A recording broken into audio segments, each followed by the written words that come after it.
Right.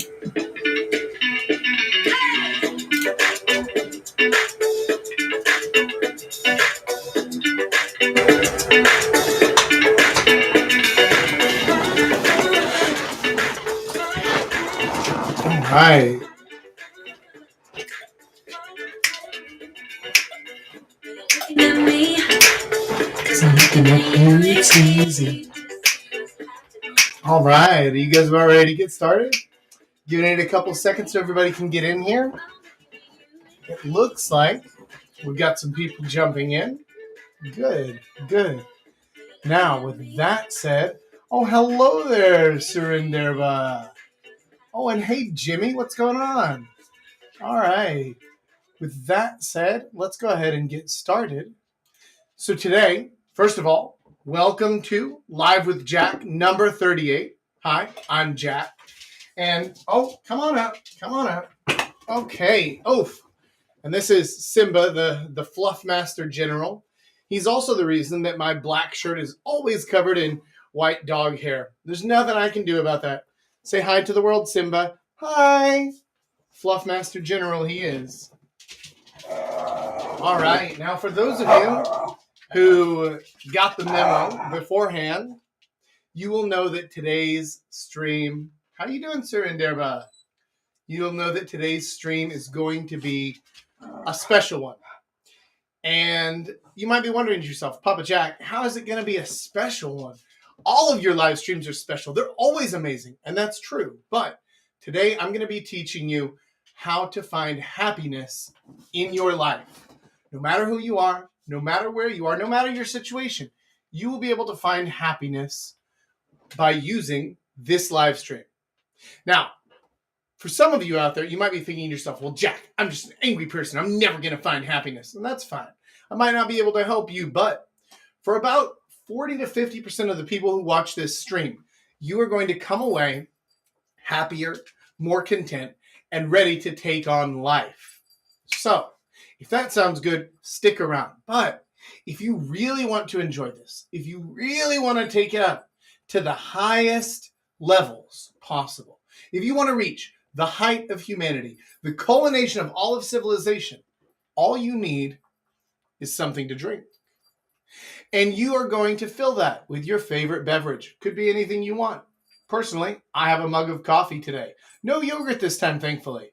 And join me now for the Cheers with Chaps, which is the very best part of your week. Cheers.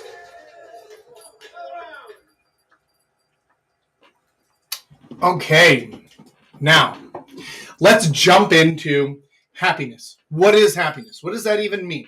We need to start by defining what happiness is, because without that, the rest of this means nothing. It's just screaming into the ether.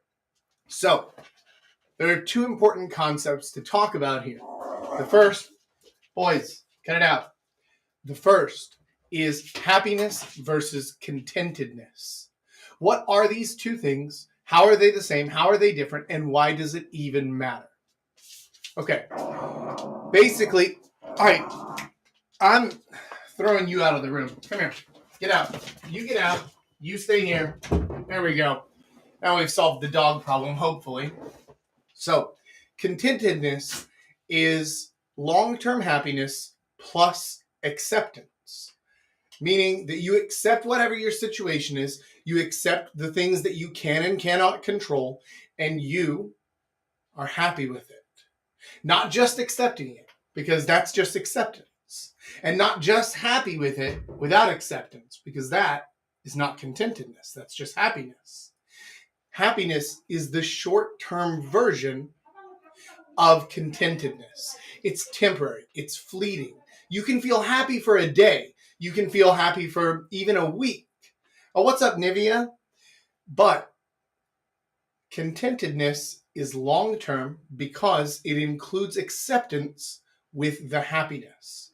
That's what we're going for. Now, in short form, for the sake of everybody understanding and following along and me not having to repeat a word that I'm without a doubt going to stumble over multiple times, we're just going to call it happiness for the rest of this stream. But understand that when I say happiness, I'm talking about contentedness. I'm talking about finding a long-term version of happiness that you can accept and use in your day-to-day life for a long time to come. Not just today, not just now. So let's get into the actual meat of it. What does happiness even mean? What does happiness even mean? Everybody kind of has this conception in their head of what happiness means to them. And it's different to every person. That's fine. That's perfectly acceptable. But here's the thing, is that a lot of people's version of happiness is actually what's making them unhappy. And I'm going to get to that first. So, you remember I said today's going to be a very special day. You might be wondering, how special, Jack? Just how special is today going to be? Well, let me tell you something. Today is so special that it's not just a whiteboard day, but it's actually a 2 whiteboard day. So we have a lot to get through and a lot to cover today. I'm just going to go ahead and jump right into it. First, let's talk about why you're unhappy. Why are you unhappy? The first reason why a lot of people are unhappy, and you may find that some, all, or maybe just one of these applies to you in your life directly. Doesn't matter how many of these apply to you. The next part of this is me giving you the steps that you need to actually fix it and to find happiness in your life. So stick around regardless of how many of these you find personally apply to you. So the first one is the wrong focus. People focus in on the wrong things. Remember a minute ago, I told you that a lot of people, their conception of happiness is actually what's making them unhappy.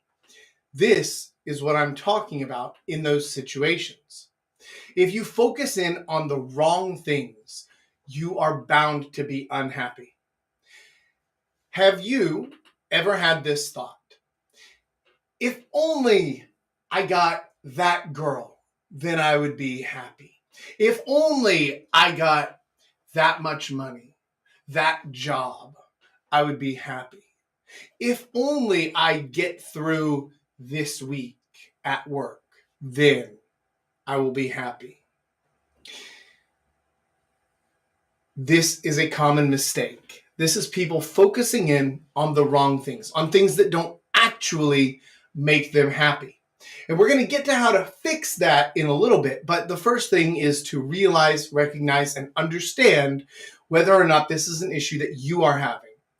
If you find yourself focusing in on the wrong things, then you are definitely going to be unhappy because you're focusing in on things that you think will solve a problem you have, but they don't make you happy. Because there's a difference between being happy and solving a problem. And you can solve problems, but then not be any happier for it. And a lot of people will look at whatever their current situation is and say, well, there's no way that I can be happy because I'm single, because I'm broke, because I hate my job, or something like that. And so they feel that by changing that situation, they will then become happy. And that's not how happiness works. That's not at all how it works. It might give you a short surge of dopamine, but it won't make you happy.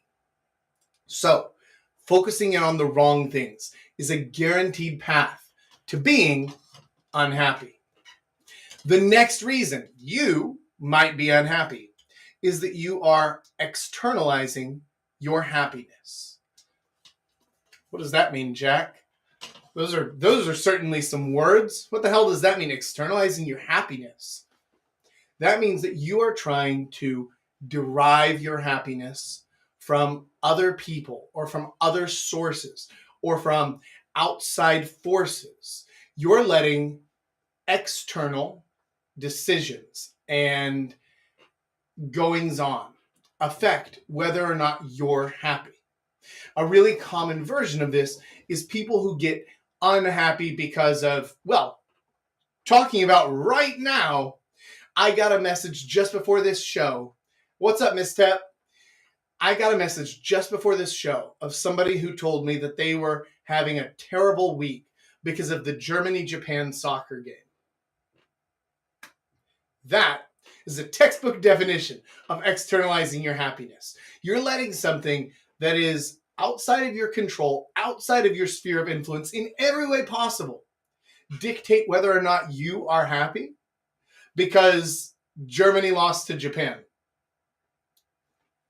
Okay. Because, what was it? Argentina lost to Saudi Arabia in the World Cup, right? Like, these are amazing things to watch, certainly entertaining, whether you like the result or not, but they are not something from which you should derive happiness. And if you try to externalize your happiness like that, by pinning your happiness on a sports team or on a politician, things like this, they take away your control, your ability to self-determine. Well, what's up, boys? We got some cool people joining in up here on Instagram as well. So by externalizing your happiness like that, you are, again, almost guaranteeing that you're going to be unhappy. Because how could you possibly be happy if you're relying on outside forces to make you happy? Now, the same goes true whenever you're closer to home, whenever you're dealing with personal issues. So, again, maybe you say, well, if only I got that girl, then I'd be happy. And so you go up and you shoot your shot. You say, hey, girl, how are you doing? I'm Jack. It's nice to meet you. What's your name? And she says, nope, next. Oh, well, now you're unhappy. Because remember, first of all, you're focused on the wrong thing. But second, and more importantly, you're externalizing your happiness. You're letting her decision dictate whether or not you're happy. Now, it's important to remember, happiness is more about a state of mind. I'm not talking about your mood. It might affect your mood. That's okay. That's okay. That's totally understandable. It's human. It's part of it.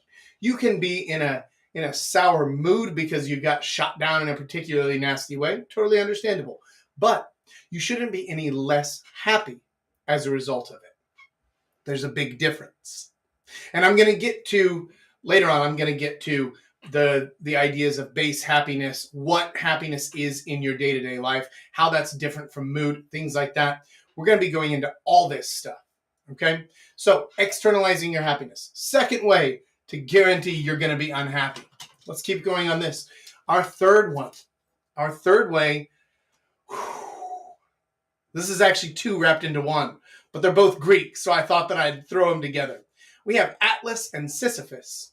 Now, regardless of how much you guys know about Greek mythology and the heroes and the legends of the Greeks, Atlas is the first problem we're going to tackle. This is another way to guarantee your unhappiness. Atlas is the titan who carries the world on his shoulders. And you may have seen the statue of Atlas, where he's the strong man who's bent over and he has the world on his back, right? Okay. Very famous statue, very famous mythological being, right? But you don't need to be Atlas. And a lot of people feel like they do. That's a misconception, a misapprehension. You are trying to take on the burdens of the world, to take everything on your shoulders and to worry for everybody else all the time. And you can't do that. You can't do that. First of all, because you won't be happy at all, right? But second, and more importantly, because you actually can't take on the burdens of the world. That's not a possible thing to do. You might, at most, if you're just an absolute spectacular hero, be able to tackle one, maybe two of the world's burdens. And even then, you still can't do it all yourself. Even if you do get to the highest heights, even if you're at the Bill Gates, the Elon Musk level, you still can only do certain things at certain times, and you still need help to do all of those things. So, stop trying to take on the burdens of the world on your shoulder. You're not Atlas. You don't need to carry the world. And a lot of people act like if they stopped doing something, everything would fall apart. I have good news and I have bad news for you. The bad news is you're wrong.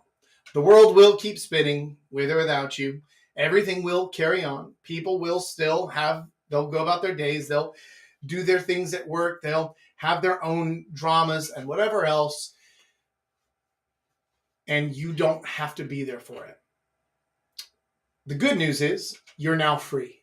You're free from that burden. You do not have to take the world on your shoulders. You do not have to take care of everybody all the time. Hey, what's up, Yundeu? And you don't have to do all of that stuff. You can sometimes just let go, let things happen, take time for yourself, which we're going to get to in the next part when we talk about how to actually find your happiness. Now, the other part to this, the other Greek mythological figure that we're going for here in explaining why you're unhappy is Sisyphus. For those of you who are not familiar with the legend of Sisyphus, to keep it short, basically, Sisyphus, as a punishment, is forced to push a boulder up a hill every single day. And then at the end of the day, the boulder rolls back down to the bottom of the hill, and then he has to push the boulder back up again. That is something that a lot of people do. They say, well, I'm unhappy, but I'm going to keep doing the things that I'm doing, even though I know that I'm unhappy, because this is the thing that I need to do. And so, like Sisyphus, hey, Ampus, welcome to the party. Like Sisyphus, they feel trapped in this prison of their own making, that they have to keep repeating the same things day in and day out, even if they don't make sense, even if it doesn't make them happy, even if it doesn't help their lives in any way, they still keep doing it. Now, you might see this in situations like an abusive or unpleasant work environment. You might see this in addiction, things like that, where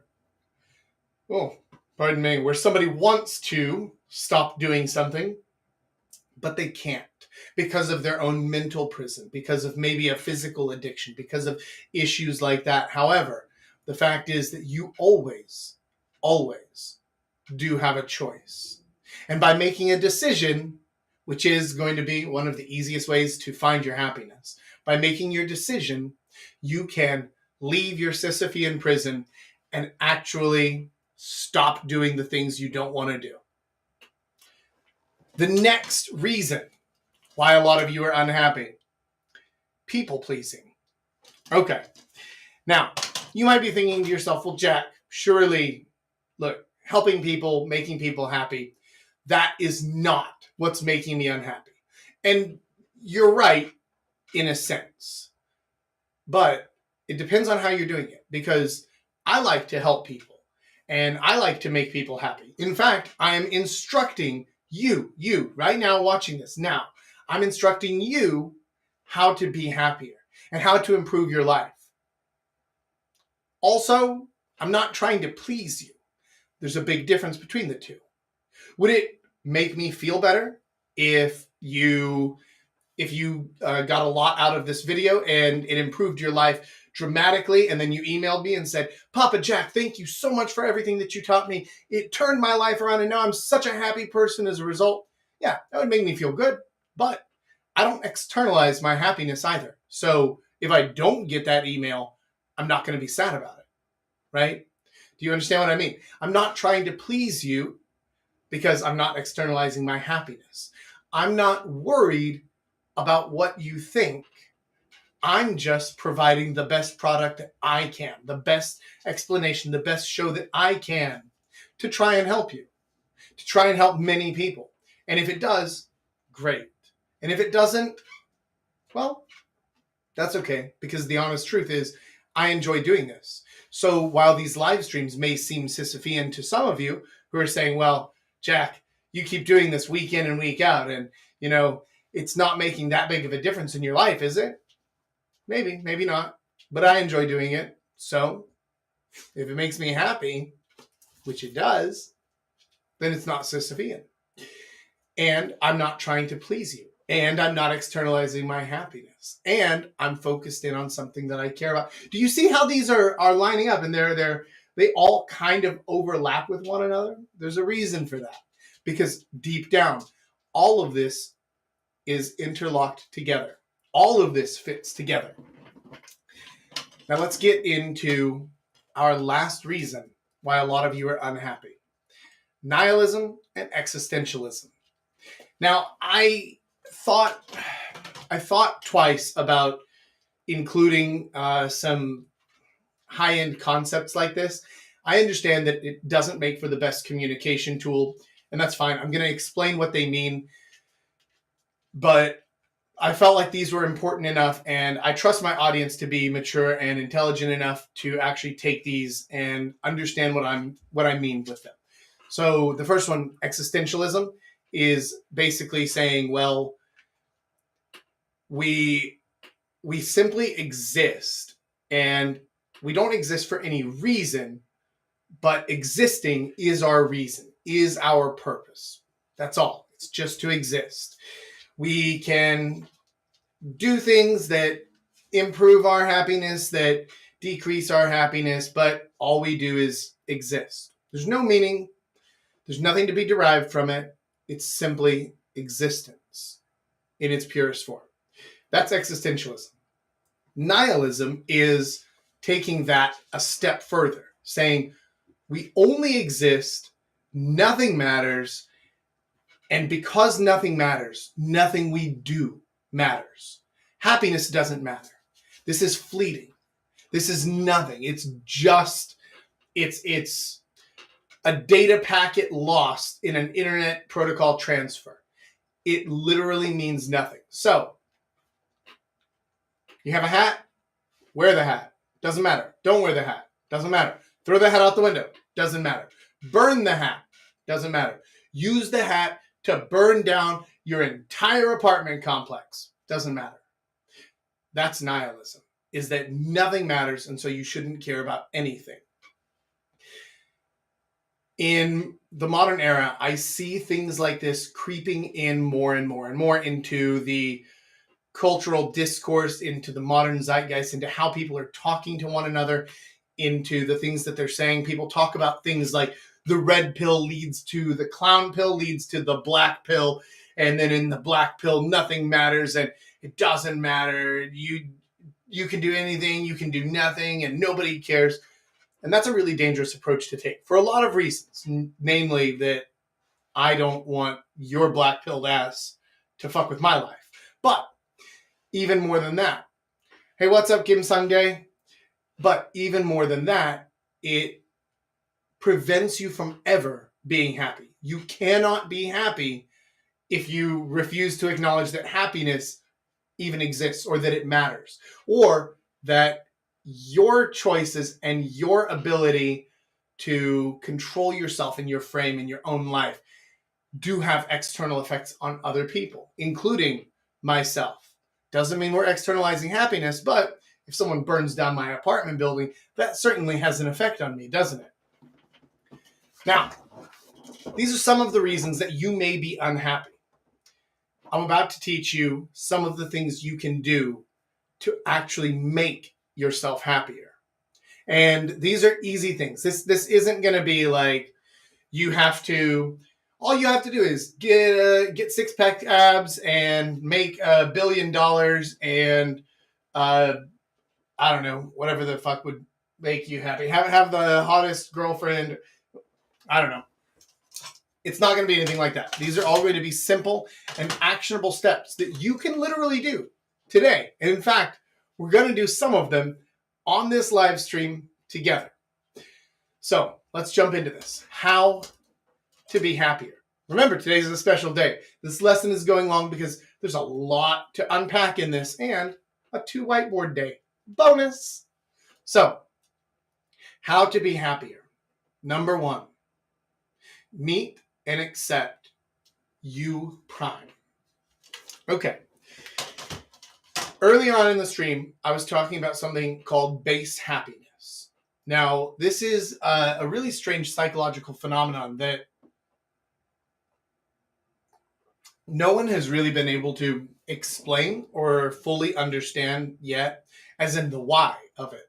But the what it is well understood and accepted, which is everybody has a base level of happiness somewhere that they will always return to. And so if we call happiness a scale of 0 to 100, where 100 is nothing but happy and 0 is pure misery, then 50 would be just middle of the road, not particularly happy, not particularly sad. And everybody has a base level of happiness. You might think to yourself that most people's base happiness is at 50, but it's not. It's not. In fact, it varies wildly. It's all over the place. People have completely different levels of base happiness. Me personally, my base level happiness is around 80 out of 100. I'm just naturally a very happy person in most situations. I recognize that that is a blessing and that most people don't have that. Some of the people that I've hung out with have a base happiness of about 35 or 40, where their base level of happiness is already a little bit miserable and sad. And now I know that Lemmy Winks is watching this right now, and you know exactly who I'm talking about when I say someone who's just generally unhappy. That's his base level. No matter what's going right or wrong in his world, he might have spikes, he might have peaks and valleys where it goes up or down, but it always returns to a base level. Figuring out where your base level of happiness is going to be very important, because I sound like I just got done with like a fucking glory hole or something. Oh, all that junk caught in my throat. Okay, so figuring out where your base level of happiness is going to be very important in figuring out how to help yourself get happier. Because you can change and adjust your level of happiness. You can change your base level of happiness. It's not super easy, but you can do it. And the best way is meeting and accepting you prime. Now, what do I mean by that? So, you prime is the base version of you. That is before anybody else takes a crack at you, before even the amount of sleep that you've had that night, before anything affects you one bit. Who are you? What do you care about? What's important to you? What do you want to do? What drives you? What are you? This is you prime. And you need to learn how to get in touch with yourself. You need to learn how to block out all the bullshit going on in the world and just focus inside your head. Figure out what actually does make you happy. What makes you unhappy? Are you pursuing some things that are making you unhappy? Probably. Are you ignoring some things that would make you happy? Probably. And the only way that you're going to find out, because I can't answer that question for you. I don't know what's going to make you happy or unhappy, right? So the only way to answer that question is for you to actually get in touch with yourself, get to know yourself, and learn what's important to you. What makes you happy? What makes you tick? So that you can start to pursue the right things and get rid of the wrong things. Right? You prime is going to be very important in this list of things on how to be happier, because understanding yourself and what works for you and what doesn't work for you are going to be the absolute keys to being able to actually pursue happiness and be successful in that pursuit. Now, let's move on to step number 2. You need to find your real cares and your drive. This means that, like I said earlier about, hey, what's up, Hung Win? So this means you need to be pursuing the things that are most important to you and not the things that you think should be important to you. Because remember what we said earlier, you should not be externalizing happiness. You should not be focusing in on the wrong things. You need to focus in on what you actually care about and what actually drives you. Now, obviously, we all have lots of different motivations and lots of different drives going on in our lives. I mean, even basic things like hunger, thirst, sex drive, sleepiness, right? Like basic biological stuff is a drive. Yes, but that's not the drive that gets you up and makes you want to go out and meet the world. And so if you're not sure what you care about, if you're not sure what your drive is, then what I would recommend is to take 1 or preferably 2 days. A weekend would be perfect. If you could take a weekend and shut everything off. I mean, get as far away from everything as possible. Even if you're stuck in the middle of an urban environment like I am, right? I'm here in Seoul, and there's not like a place where I can go to get away exactly. But even just renting an Airbnb or something on the outskirts of the city, get down there and shut everything off. No plans that weekend. You're not talking to anybody. You can let people know where you're going. Let them know what's going on, right? Don't just leave your loved ones hanging and wondering if you've been kidnapped or some shit like that. But just take a couple of days and go off by yourself and turn everything off, right? Shut off your phone. Shut off. Don't bring your whatever it is that you normally do. Don't bring that into the equation. So if normally you find yourself listening to a lot of podcasts, okay, no podcasts. If you normally find yourself using a lot of social media, no social media. In fact, no phone, period, right? Now, there are other things that you can do. If you don't normally read, bring a book. And just go hang out for a weekend and do nothing, right? And you don't have to be locked up by yourself, but it is important that you aren't with anything familiar. You're not in a familiar place. You're not with anybody, right? Because you don't want to have those outside influences. You want to almost be a complete mystery, because you are to yourself, most likely. You're a mystery to yourself. You don't know yourself well. Get into a situation like that and then find out, what is it that you think about? What are you thinking about? What are you driven to do? And I don't mean to consume, to do. If your drive is, I want to look at Instagram, that's not a drive. If your drive is, I want to hear about what this politician said about that guy. If your drive is, oh, I want to see how the soccer match turned out, that's not a drive. That's not a drive. You're a slave to external happiness. You need to let go of that for a bit. Just a bit, so that you can find out, what do you actually want to do, to make, to build, to change in the world? What is it that you want to do?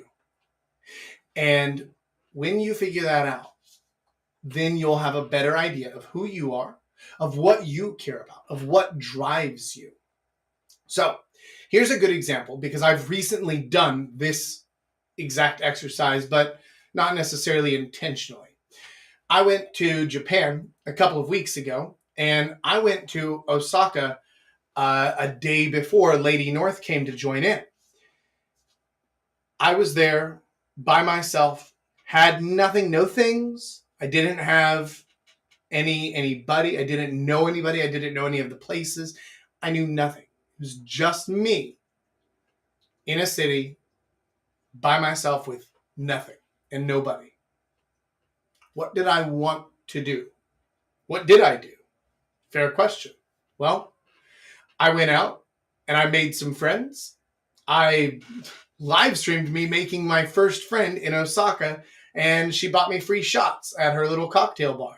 And then I went and I found some more people, and I helped coach a couple of guys through some relationship issues that they were having. And you might be wondering to yourself, Jack, what does that have to do with anything here? It turns out that when you leave me in a place with nothing, the one thing I want to do is be social, make friends, and help people, specifically with relationships. Okay. Now that I figured out what I care about and what my drives are, does that align with what I'm doing? Well, yes, right? Because that's what we're doing here. That's what we do on this channel, in the community, in the courses, is we do those things. We are social and we help people with relationships. So my drives align with the things that I'm actually doing in my life. This will help you to be happier all the time. And this will also help to increase your base level of happiness, which, remember, I said earlier, you can actually move up. This increases your base level of happiness because it increases your satisfaction, not just with the things you do and with your job and with your work. Those, yeah, of course, but also, and more importantly, they increase your happiness with yourself, your satisfaction with yourself, because you feel that you're doing the thing that you're meant to do, that you're called to do, and that feels good. That creates happiness out of nothing. That creates long-term contentedness. Contentedness, I believe. Anyhow, let's move on. So, the next way for you to find happiness: EDS. Exercise, diet, sleep. This might sound hypocritical coming from me, a guy who doesn't exercise all that much, has kind of a questionable diet, carries around a nice little beer belly, but I do get sleep like a champion. Now, why did I put this on here? Because for a lot of you, for a lot of guys, okay, come here. Come on, no, not that way. Jump. Okay, good boy. The Fluffmaster General wants to come back. Okay.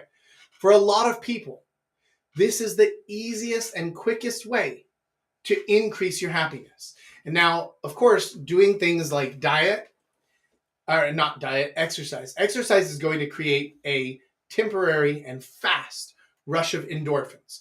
Great. Your dopamine, your serotonin through the roof. Fantastic. That will increase your temporary happiness. But you'll find that over time, if you pay attention to it, the days when you exercised, you had a better day overall. The days when you ate like a creamy clam linguine pasta for lunch, then you felt like shit the rest of the day and you were kind of in a mood because your diet was bringing you down. So you need to experiment for yourself and figure out what level of exercise you need, not just what you're willing to do, but how it makes you feel, right? How much does exercise affect your mood, and what level of exercise can reliably increase and improve your mood? Same thing with diet. What foods, and I'm not talking about short-term rush, because you can eat a Snickers bar and your brain goes, whoo, like a fucking pachinko machine, right? But how does it make you feel for the next few hours? So focus in on that. Focus in on how your diet affects your happiness. Now, the last one is the one that most people completely ignore. And it's my personal favorite one. Sleep. A lot of people, no, not a lot, most people don't get enough sleep. And the sleep that they do get is not high enough quality. Now, you might be expecting an advertisement for Helix mattresses right now, right? But that's not what we're doing here. I'm not advertising shit. Also, Helix doesn't ship to Korea, so fuck them. Now you know it's definitely not an advertisement. But figuring out your sleep schedule and finding a way to get the right amount of sleep for yourself.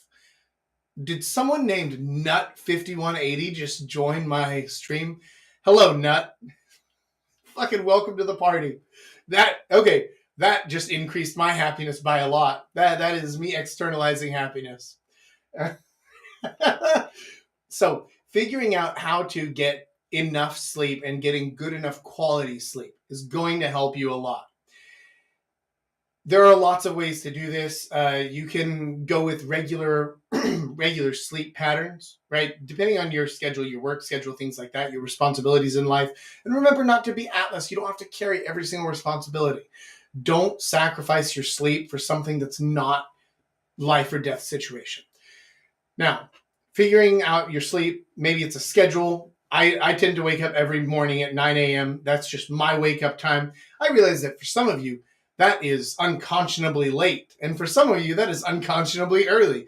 Depending on who you are, where you are in your life, what's going on, that's fine. But I wake up at 9 o'clock every morning, regardless of when I went to bed the night before. The reason for this is because it helps me to stay regulated. And then at night, I just go to sleep whenever I feel sleepy. This way, I'm just listening to my body, but I'm always waking up at the same time. So my body knows what I'm going to do tomorrow, and it's making a decision today based on how much energy I have and what I need to get done. There are also lots of other non-pharmaceutical, this is important, non-pharmaceutical ways to get the right amount of sleep. Don't jump to pills. That's going to be a bad situation. You're going to develop dependencies. You're not going to be able to sleep without them. If you want to use some sort of external source to help you sleep better, I recommend melatonin. You can get melatonin gummies over the counter at a pharmacy. I don't know, it's like $5 for 100 of them or something. But you need to... The kid, do you not know? Sorry, the kid seems to be confused. Oh, okay, he's just messaged me that he's not making it. Okay, that's fine. All right, so melatonin gummies, easy way. You eat one of those, and then an hour later, you're just conked out, right? Those are beautiful. They help to increase your sleepiness. Lots of different ways to do that. Now, one of the best ways to help yourself get to sleep, and this is one of my favorite ways, is self-hypnosis. So, for those of you who saw the post and you were curious, so you wanted to come, I've made you sit through a rather long lesson thus far to get to this point. But self-hypnosis is one of the best forms of relaxation. And I'm going to now attempt to hypnotize you live on this stream. This isn't going to work for everybody. Also, I've never tried to hypnotize anyone before. And so I have no clue if it's going to work for anyone. But what I'm going to do is I'm going to walk you through my own self-hypnosis routine. The best part about this, about self-hypnosis, is that you don't need to actually speak. You can think the words out loud in your head and allow your body to feel a certain way. And it will help you to relax and to go to sleep. So, if you're ready for this, let's go ahead and jump into it. Now, here's what I want you to do. And I'm going to put this out for anyone watching, but I'm targeting one person in specific. And if you think it might be you, it's you. Because I want to talk to you. Now, before we get started, I do want to let you know that hypnosis is not mind control. I'm not going to put you in a trance. I'm not going to make you run around and cluck like a chicken or anything silly like that. You're not going to do anything that you don't want to do. What you will do is you will relax. And you're going to find that even though you think you're relaxed right now, your body is actually a lot tenser than you realize. So, right now, I want you to stop what you're doing. If you're working on your computer, maybe you're clicking around and playing Free Cell while you listen to this, something like that. Maybe you have the Tenet soundtrack running in the background for some reason. Turn all that off. And I want you to find a comfortable position. You could be sitting, you could be lying down. It's not important, but you do need to be in a comfortable position where you can allow your body to relax. And I want you to have your hands by your side, or if you're lying down, if you prefer, you can cross them over your chest. That's fine. And I want you to take a deep breath in and out.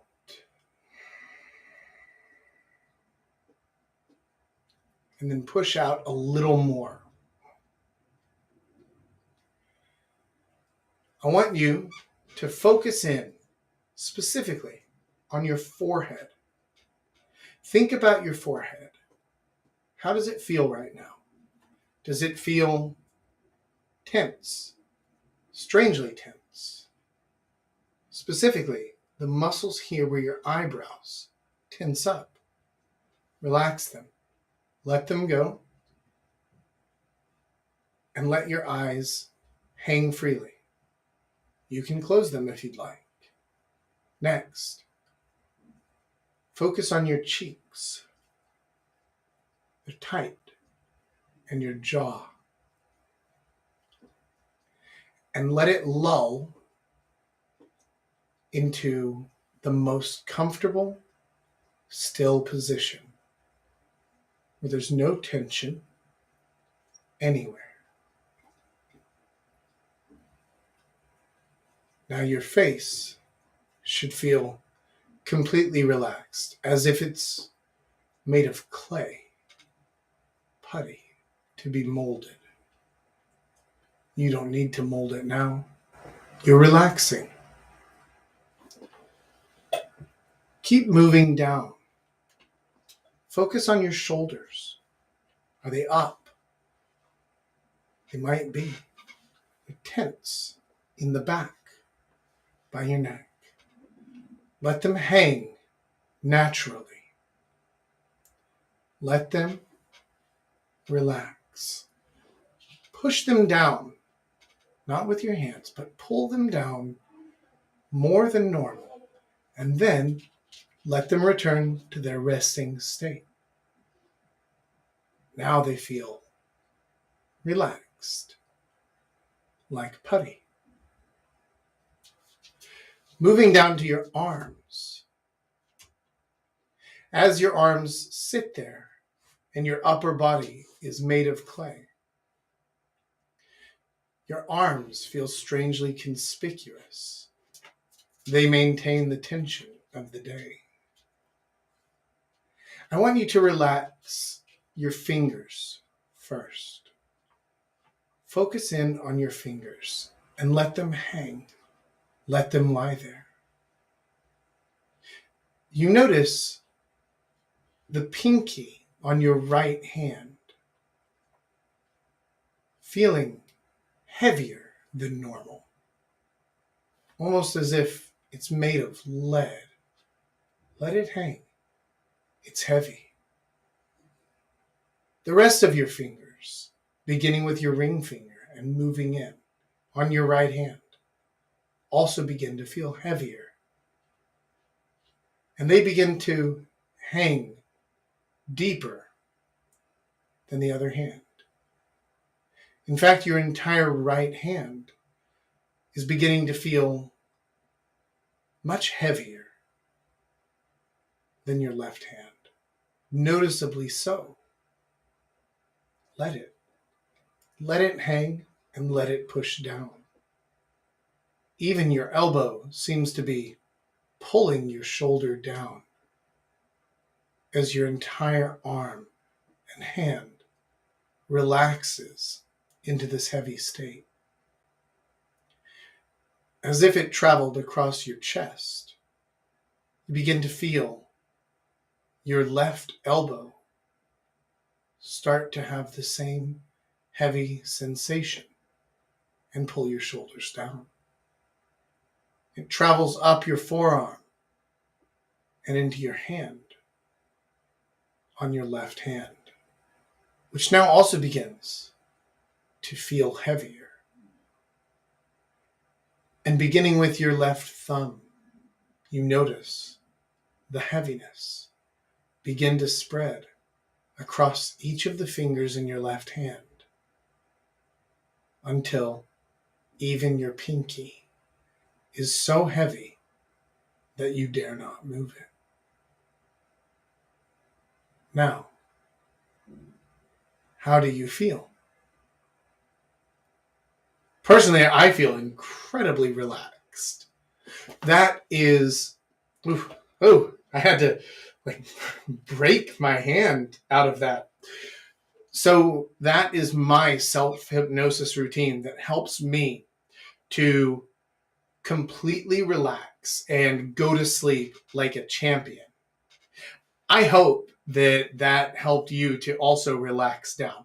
Otherwise, it was just, a complete shit show waste of 7 minutes. But now that you're feeling better, hopefully, and relaxed, let's talk about the fourth thing you can do to be happier. And that's regular self-care.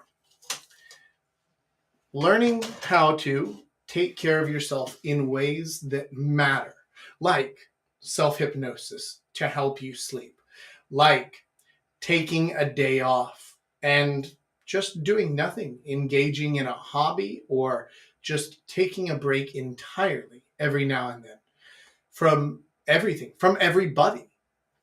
There's nothing wrong with taking time off from situations, from work, from people. And in fact, you should be regularly doing that.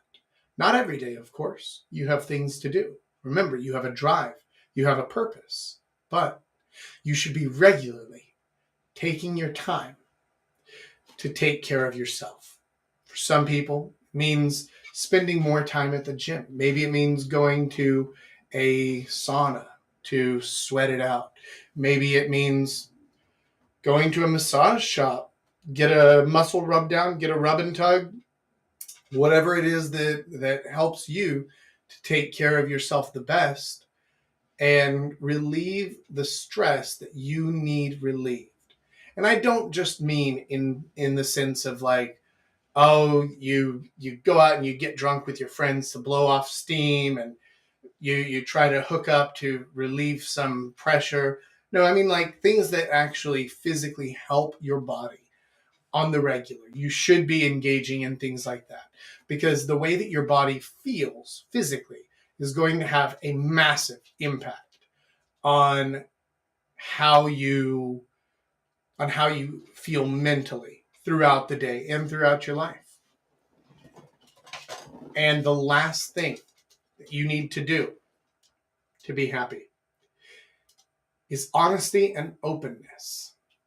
Specifically, killing your ego. Now, if you have been following this video so far, if you've been following this as a guide, which I hope you have, then you will know that you're already honest with yourself because you've met you prime, right? Learning how to be honest and open with other people in a way that is not being an asshole, because there are different types of honesty, right? And you don't want to, anybody who says, well, I'm just being honest, is using honesty as a cover for cruelty most of the time. That's not what you want to do. What you want to do instead is actually talk about the things that matter to you. Voice your concerns. If there's something that you like, that you want to see more of, if there's, Super Goy has joined us. Okay, the Super Goy has joined us. Fantastic. We've got such an eclectic group on Instagram. So you need to be honest about things that matter to you. If there's something that is upsetting you, something that you don't want to do, then you can say that and you can tell people in an honest and open way without being an asshole, without being accusatory, without creating more trouble as a result. being honest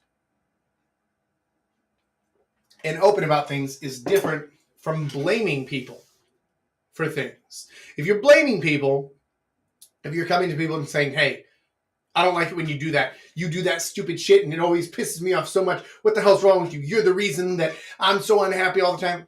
Nah, you're not being honest, just being an asshole. But if you tell someone, hey, I'm not a fan of this situation. We've been doing it for a little bit, and honestly, I just don't like the direction that it's going. Maybe we can find a way to change it or otherwise avoid it. Let's see what we can do. And just have an open and honest conversation with them.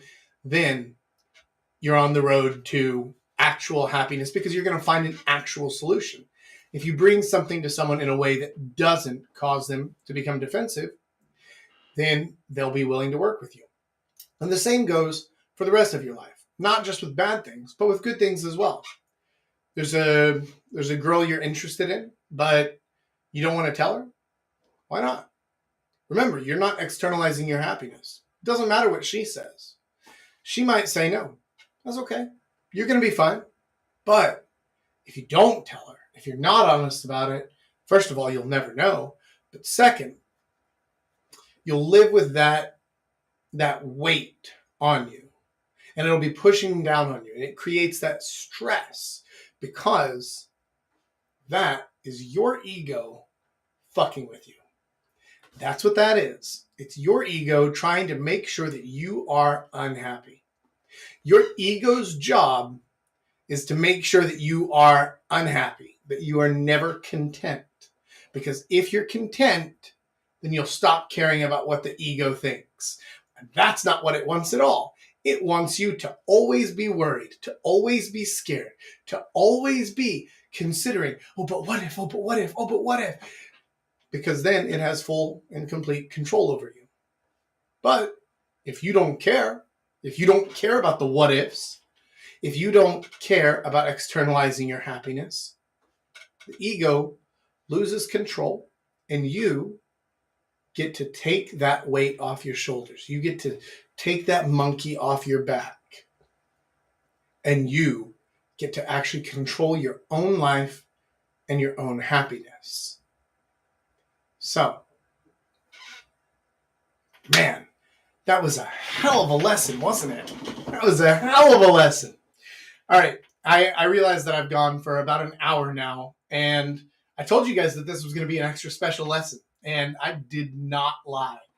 So let's go ahead and bring in Lemmy Winks, who's been hanging out in the back room, watching from the closet. Lemmy Winks, are you there? No, maybe not. I don't know. It says he's there, but he's not answering. So I am, Jack. There you are. There you are. Hello. How are you doing, buddy? Wonderful. Good. Hey, did my hypnosis help you to feel more relaxed? Oh, so relaxed, yeah.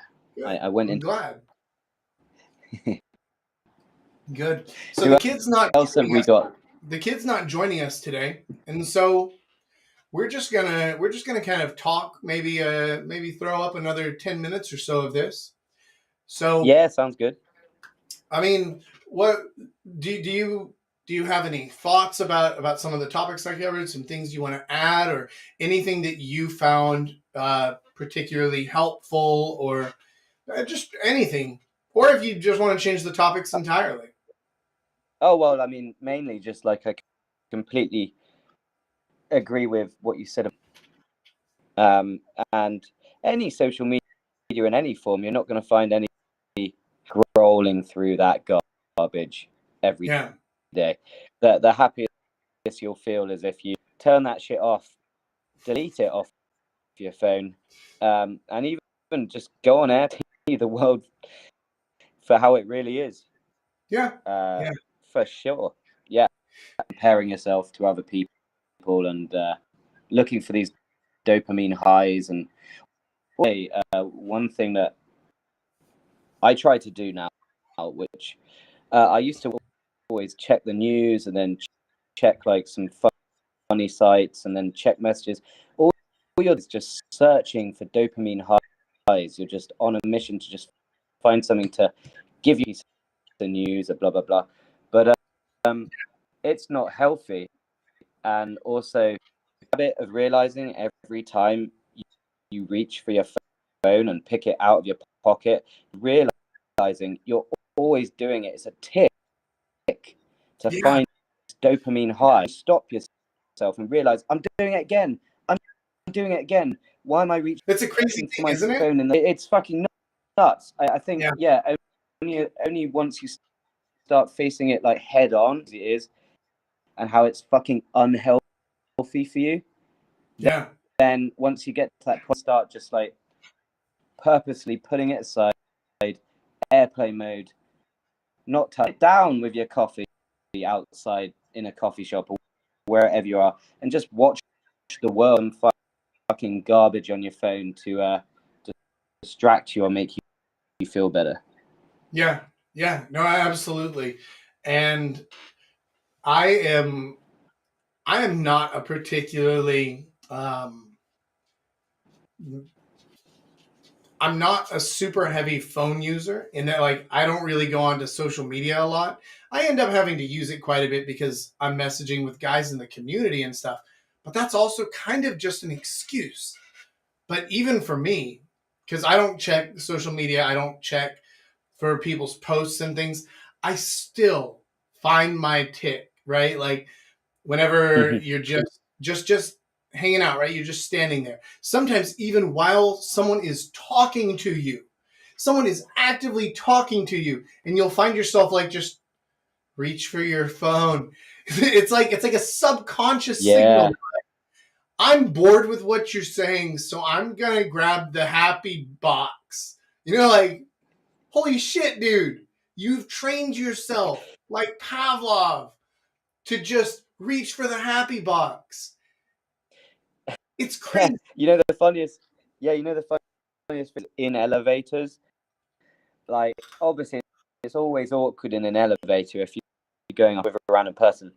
I always try to purposely just stand there, rigid, and don't reach for my phone because I always, every waiter, it's their subconscious. They'll always have that thing, like, shit, like, this is too awkward. I need the happy box, right? To be fair, if someone gets on an elevator and there's Rich just doing his best impression of a hard-on, like, that would be awkward. Yeah. Well, I guess standing in the corner is also a fuck with people. So just facing the corner, like in the corner, like you're in timeout. Got your hand on your crotch, just kind of rubbing it slowly. Well, that's certainly a good way to make things awkward. Yeah. No, I do. I really like that point, though, of trying to avoid the phone tick when possible, right? Trying not to look at your phone. Notice when you're reaching for it, and then think about why. Why am I reaching for it? Am I reaching for it because I need to? Am I reaching for it because there's someone I need to call or to contact, or there's a thing I need to do? Or am I reaching for it to see what kind of stupid shit Elon has been tweeting today? Because it's entertaining, no doubt about it. Oh, I get it. But that's not going to make you any happier. I mean, it's the same with, like, memes and stuff like that. It's in, for lack of a better term, in one ear and out the other, even though it comes in your eyes like Peter North. But oh, that's a terrible reference. I think. Okay, the only time I completely justify, I'm content with doing it, is on the throne, on the toilet, because sitting there for a while just in silence, then that's kind of a little bit. But when I was a kid, we used to have a stack of Beano comics by the toilet, and that was brilliant. You just read a cartoon, right? Yeah. So yeah, I think that's fine. That's a good compromise. Yeah, I mean, because there's nothing else to do there, right? So that would make sense. But, and speaking of Yeah, exactly this thing of like people chasing the dopamine rush is, uh, so while we're live on Twitter and YouTube, which I mean, they're not exactly famous for the length of their attention span on these platforms, but we do get viewers, and the viewers we do get end up staying for quite a while. But the average Instagram viewer that has joined in is like out in under 15 seconds because they're like, wait a minute, yeah, I don't see any titties. Why are there no titties? Where my titties at? yeah. I'm actually really curious what kind of shit people are finding on Instagram Live because we just have it up and running, right? Like it's just right in front of my computer screen. This is the phone just Yeah. recording this. But nobody's going to watch this stuff because this Oh is yeah. long form content and Instagram's not the place for it. That's the place for just flicking your little dopamine bean. Oh yeah, Jack. I've got a pet peeve which is slightly something I'll bring up. What really annoys me the most is okay, the people who play. What really fucking annoys me is when they get a match or they see anything I've written. It's a match or a girl who's hot. They screenshot it Welcome, and then Coop. they Yeah. send it to you. Look at this one I matched with, or like, oh yeah, or just say something like I'm on a date, and they share the screenshot. I'm just like, what the fuck are you doing? Like, it's like They're trying to externalize their happiness. yeah, They yeah, aren't happy and I'm like unless every time, you tell them that they're doing a good job. yeah, but also yeah, it's not just that as well, Jack. Yeah, that's it is. I'm always just like, dude, did you fuck her? They're like, no, don't send me the fucking photos, you moron. I only want to see after you've been talking to her. It means nothing. She's just a face on an app. She's just an avatar. She could be a fat, balding dude eating Hey, fucking. I resemble that remark. Yeah. That annoys me. I match with a hot one. Oh look, I'm talking. She's messaging back. Look, we've had I think we're gonna go on a date. Oh wow, congratulations, mate. Who gives a shit? I like, Yeah, but none of it even matters. Even if they fuck her, then if they're messaging you, be like, "Hey, I fucked this hot 20-something year yesterday." yeah. Okay, cool, man. Like, but Yeah, why are you it's like, telling me? Right? Like, are you? Did you fuck her to get my approval? Because that's yeah, kind of gay. That's kind of gay, right? I mean, yeah, it's I'm not gay. saying you're gay, but if you're doing things with your dick for me, that's pretty fucking gay. Pretty fucking gay. Yeah, it's searching for validation again. Yeah. Searching for another high. I mean, it's like, yeah, it's all the whole fucking.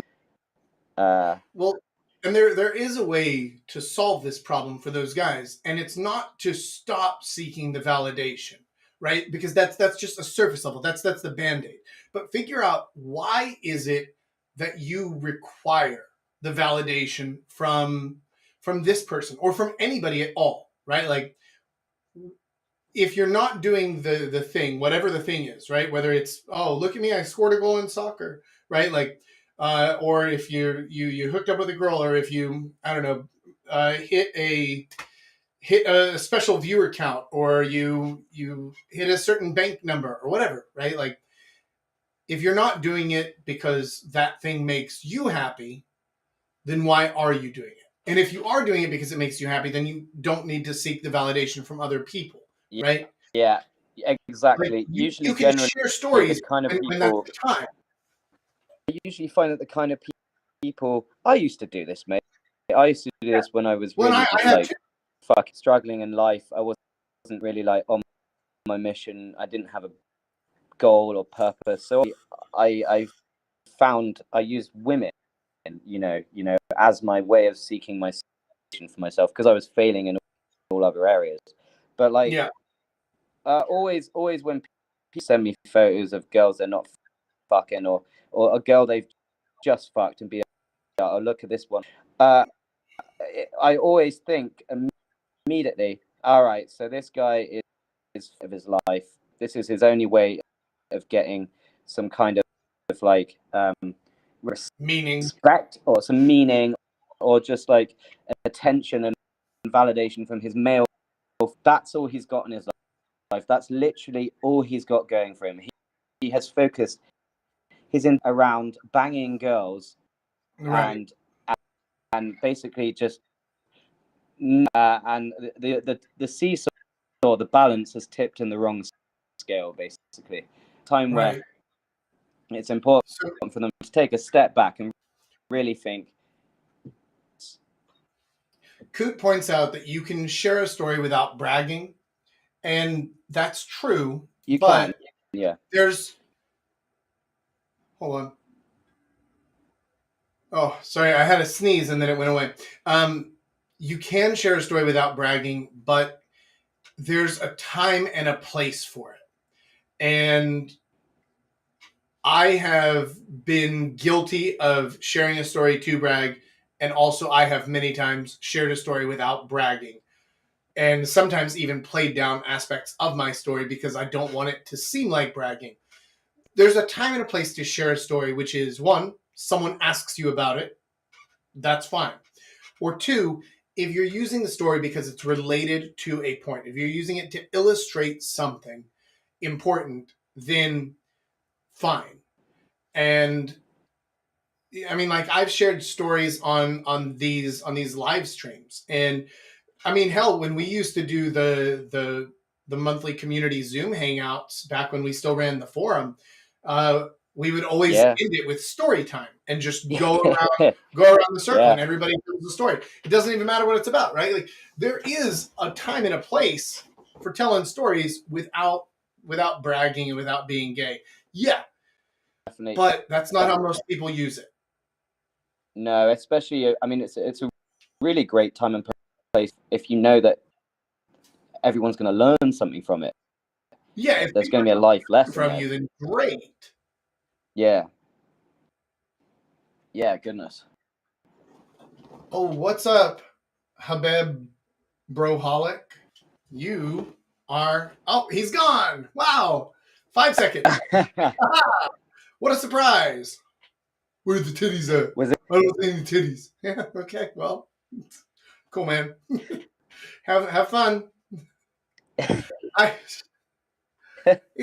blows my mind, man. Like, who uses Instagram as a porn app? I mean, obviously, lots of people do, because right, like it's a huge moneymaker, chicken money maker. But it's a huge moneymaker Yeah. for these girls who are just like, well, I'm just gonna post my tits and my ass everywhere. Like, okay, but if you want to look at porn, is Instagram really your best option? I mean, even if you're stuck in a country where, like Korea, where most of it's blocked, then it's like, surely, if you can figure out how to get on Instagram, you can figure out how to turn a VPN on, right? Like, this is not the place to come Yeah. to be stroking your Johnson. Although No, I maybe it guess it's the is. it's a simp mindset there is. Yeah, I think with Instagram, they probably think that they've got more of a chance of possible because they can actually DM them or like their I'm shit, just right? gonna slide into her But DMs. Yeah, right. Like, you can't on a oh man. porn video. Yeah, that's true. But Jesus, what a terrible strategy. Right? Like, I use this Yeah, in all the what a time. But that is literally just playing the lottery and hoping for the best, right? Terrible strategy. yeah, Jesus. The I've Arabs actually now fly I've gone models to 3 months. their country. I'm sorry, Coot. I'm not seeing the relation Oh, to. I know what. Yeah, but yeah, indeed, they do. Yeah, I mean they do, but A lot of the time, the girl will be the one to hit them up, Oh, is or that's why you're talking they'll about why they're on Instagram? Okay. yeah, Well, yeah, but or like, the come on. What is that? Like point yeah. oh oh 0.001% of people who are on Instagram that are gonna like pay a girl $10,000 to fly out for a weekend so that they can shit on her face.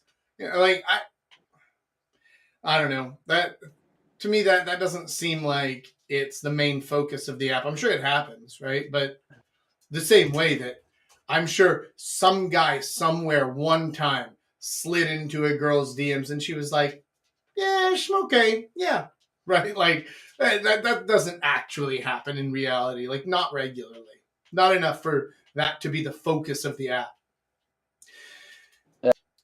God, yeah. I think I've done 3 or 4 months now without Instagram. Logged in for probably longer than that, actually. I have it, but I never look at it. Like it's Yeah, it's a weird thing where like I create things and I put them on Instagram, but I never use Instagram. yeah, yeah. One time, Lady North, like she saw me posting things up on Instagram, and she was like, "Oh, let me see your feed. Let me see who you're following." And I was like, "Wait, where's the feed? What is that? Like, what do you mean? It's just there's only the home page and then there's my page." And she's like, "No, there's this whole thing where you can explore and see things that are like what you're following and you can see videos of people and stuff." And I was like, "Whoa, really?" I actually had no idea. I don't know most of the features of this app because I'm not a user of it. I'm a dealer, right? Like Yeah, I'm the drug dealer on the corner who's like, "Oh, I'd never fucking touch this stuff. But hey, you can have some." Coot says, yeah. "I don't have one and I won't make an Instagram." Good, good, good for you. I clearly don't want one. This is a thing that the kid had me do because he said, "Well, look, this is where some people are, and let's see if this helps." All right, maybe it'll help, maybe it won't. And if it doesn't, like I'm going to give it about Yeah. 6 months, and if we get nothing out of it, I'm just deleting the damn thing because Oh I don't give a God, shit. yeah, yeah. The amount of times I have told multiple friends, fucking times, I deleted Instagram. I don't have Instagram, but they still they'll send me a video that's like a video of some horror on Instagram or some fucking Instagram or something, just like a funny reel or whatever. I'm just like, dude, I told you I have Instagram. Yeah, So I don't these think we guys, can even they're on click it them. constantly. You can't. I can't even watch them because you have to log in, and then that is committing against myself. That's sins against It's against the richness. yeah. So Oh Coot yeah. suggests making an Odyssey or Rumble because the algorithm will promote me there. It might be That, worthwhile. that's a good idea. That's a very I, good I idea. will look into those. Now, Yeah, between I the think two you of can them, literally, Jack. I feel like If you Rumble just is the better option. yeah, do Rumble. You can. I think you can literally duplicate channels. So it's got a function where it just uploads what you've already done and Oh, just okay. duplicates. Okay. So I think So yeah, it would duplicate my YouTube. yeah, it would just duplicate everything. So it's not like the arduous task, which is Both fucking can do perfect video on actually. YouTube. Okay, well that's interesting. Now, here's the thing: is because I'm a cheap ass. This program that I use for streaming, I can only stream to two places at a time. And right now I'm streaming to both YouTube and to Twitter.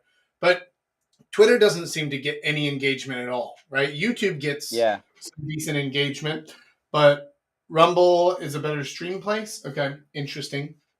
So I'll yeah, probably look into using YouTube and Rumble, and that's if this software even supports Rumble. I have no idea.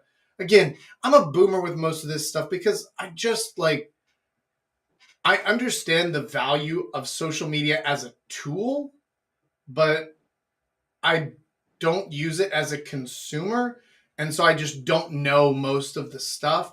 And you know, all of these different platforms, they all kind of speak their own language in a sense, right? So like something that Yeah. you put up on Facebook that just goes gangbusters would completely flop on Twitter or Instagram, and like vice versa all around. And so I just can't be fucked with any of that stuff. Rumble has phone verification. I don't mind phone verification because I am a real person. And I mean, to be entirely honest, I even run this with I have a full business license that I've registered at the tax office, right? Like I don't Yeah. fuck around whenever it comes to the tax man and filing paperwork and things like that. That's one of those those issues where like, would I prefer to have my own privacy and just be left alone? Yes. But do I want that monkey on my back of like, oh, I need to figure out a way to hide this thing and to not even worth it. Not even worth it. They will find out whatever it is you're doing. If any government entity decides they want to know more about you, they will know everything about you. Right? There's no hiding any of that stuff. So phone verification, fine. Or do you mean for users, Coot? Because if you just mean for content creators, I don't care. But if you mean for users, that actually might be a longer term issue. Because I know a lot of people won't want to do that. Doesn't YouTube also do phone verification though for users? Okay. Doesn't YouTube also do phone verification for because I mean, while our content isn't exactly NSFW, it's also not kids content. And I know that Google makes me do a phone re-verification like once every 6 months or so. They're like, no, we want to check just to make sure that you're actually old enough, you're a grown up, and you have your phone and like all this stuff. They always make me recheck my things as well. Mm. So I'm not sure that there's really a way around that. And Odyssey is oh, it's not mandatory on YouTube for users, or we got grandfathered. It might be a thing that they make me do because I am a schmuck and I actually pay for YouTube because I don't want to watch my ads or Rich's ads on my YouTube. So I actually pay for the thing. I have no idea what YouTube ads look like. Again, boomer Oh problems. yeah. I've got no patience for that shit. Um, yeah, I don't know. To me, and this actually comes back to the happiness thing. Uh, Whenever it comes down to what's the YouTube Premium. So here's a fun one for you. I didn't sign up for it in America. I signed up for it in Korea and using a Korean account. So it's only like 7,000 won a month, which is I think at this point something like 450, right? Like it's negligible. It's less than $5 a month for no ads on Mm. YouTube. And like, yeah, okay. That is an acceptable payment for a big jump in happiness in using the platform. Right. It's so annoying when you put on list, like, and you just want to play some fucking house music on loop, and then just fucking ads pop up every now and again. Yeah, and it just pops up ads and stuff like that. Like I Yeah. can't be having that kind of shit. Nah. But No, I keep it don't. off. You do what? I mean, I keep the ads on because I want what people are doing and how they're advertising. I find it And that makes fascinating. sense. But whenever it comes to personal use, so Nightmare. Spotify's better. I actually have two accounts, right? Like I have my personal account that I use, and then this account is my brand account and the business account. And so on this one, I can get ads if I choose to watch something on here for whatever reason. But then on my personal account for me to use, none of that stuff. And so if I were curious about seeing YouTube ads, I could do that. Oh, we got Wally Muhammad 562. Let's see how long he lasts. I'm betting 5 seconds. 3, 2, 1. Oh, he's still there. Okay, Wally Muhammad, welcome to the party. We're talking about happiness and how to actually be happy. Here's a hint. Stop trying to look for Instagram thoughts because that's what you're doing and it's making you unhappy. Feels good in the moment, but it's kind of ruining your dopamine receptors. So instead, how about you set your phone down? Maybe put on a Bluetooth speaker. Oh, he's gone. I was giving a dude personalized advice to him. And I love it. You know what? That was I reckon that was exactly 15 attention span of anyone on Instagram and TikTok. 15 seconds, Jack. It wasn't for you. You didn't flash him. He's Can off. you imagine? 15 seconds is the length of your attention span when someone is talking directly to you. Yeah. What? How? Where the titties at? Fucking hell, man. Well, the good news is that Texas is not alone. It turns out there are stupid rednecks everywhere in the world. Oh, man. So, yeah, Akut says you have no idea, too, what they look like. You use uBlock. Yeah. I know that there are apps and there are like YouTube spoofer apps that remove the ads and things like that. But that will always be a cat and mouse game of somebody creates an app. Well, here, let's do it this way. Somebody creates an app that blocks YouTube ads. Google finds a way to take them down out of the store. Somebody creates a different app, right? And like you're just always going to be jumping here to there, here to there, here to there. And for my time attention span, $5, $4.50 a month, whatever it is, to just not have to worry about that shit. It's a lot like pirating a movie versus just buying a digital copy of it. Where like you can definitely download a copy of a movie for free somewhere online and probably safely somewhere. But a lot of them are a little bit questionable. And then the places that are safe, it's like, okay, well, now do they have this thing? Are we having to wait for a thing? And there's just too much cat and mouse bullshit when I could just, I don't know, pay $8 or whatever and watch Hercules now. It's like I don't want to fuck with this stuff.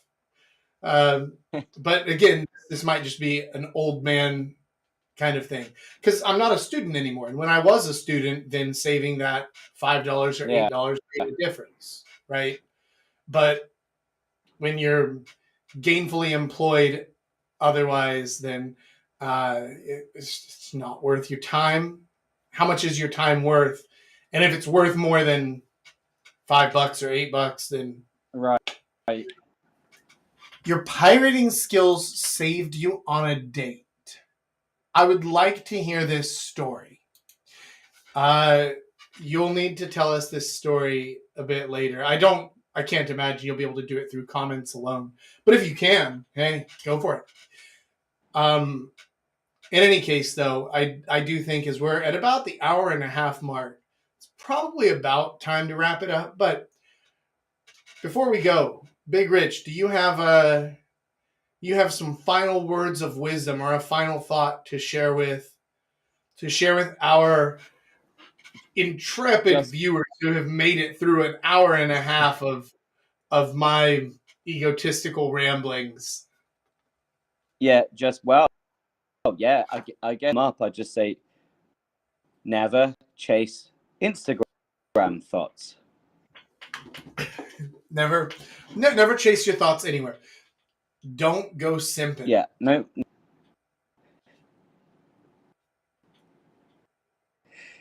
Don't go simping. Yeah, no more thoughts. Yeah, no more thoughts. Don't go simping. And there's no more you should simping. Yeah, I mean, you should avoid things like Instagram thoughts. You should avoid OnlyFans and Fansly, I think, is the other big one now. Right. You should avoid things like that, like the plague, because they are designed to grab you and bring you in and get their hooks Yeah. into your brain so that you feel something for people who despise you. That is a really good Yeah. way to guarantee you're going to be unhappy, right? Just don't go simping, Just period. generally just texting a girl all day, or texting girls all day long, and texting girls, having the phone buzzing every few minutes, and a girl like, well, I mean, that's simping. I Yeah. think just talking to a girl who you haven't fucked, or like And even if you is not have, important to you, and literally just for sex, and offers no value to you whatsoever. yeah. I mean, that's just pure. Yeah, that's simping. Yeah. There are so many That's different simping. gray area. Don't go simping. You know what? Yeah. I might write a song for you Oh, guys pimping, called, not don't, simping. don't Go Simping. We'll see how my creative juices are feeling after this. Please, Jack. Please do it. I I just might, and I mean I'm not sure that I would actually share it with the greater world, but I might share it in the community. Yeah. Speaking of the community, if you guys are watching this, if you've made it this far in and you haven't yet joined the community, I don't understand how.